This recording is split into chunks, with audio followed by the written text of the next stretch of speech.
Освенцим, близ Кракова. Съемки оператора. 520 baráků. Život, já děkuji za svůj život i Churchillovi, protože kdyby tam Rusové začali ten útok o týden později, tak já už nejsem naživu. Jo? A oni začali o týden dřív, každý chtěl přežít a ty, co přežili, a co teď budeme dělat? To znamená ztráta hlavního a jediného cíle a hledání jiného cíle. No tak já jsem našel cíl, tak chci domů. Ale já nevím, co bude doma. Já jsem přece věděl, že většina těch lidí byla zavražděna. Koho já doma najdu? Co to vlastně je doma?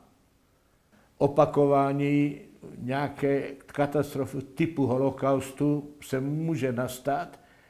Jinde za jiných podmínek nemusí jít například o Židy, může být holokaust úplně jiný, ale platí to, že když jsou lidi, kteří jsou nespokojení, frustrovaní, všecko jim schází, nemají žádný cíl. Někdo jim ten cíl dá, zdánlivý, jakýsi cíl, který je sjednotí. Oni začnou nenávidět.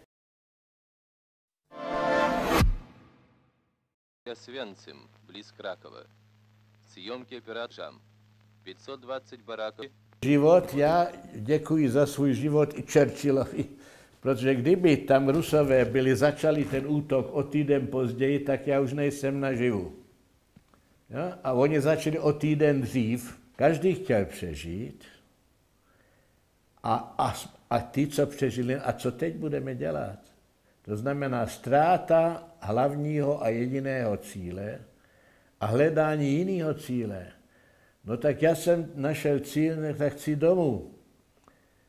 Ale já nevím, co bude doma. Já jsem přece věděl, že většina těch lidí byla zavražděna. Koho já doma najdu? Co to vlastně je doma? Opakování nějaké katastrofy typu holokaustu se může nastat. Jinde za jiných podmínek nemusí jít například o Židy, může být holokaust úplně jiný, ale platí to, že když jsou lidi, kteří jsou nespokojení, frustrovaní,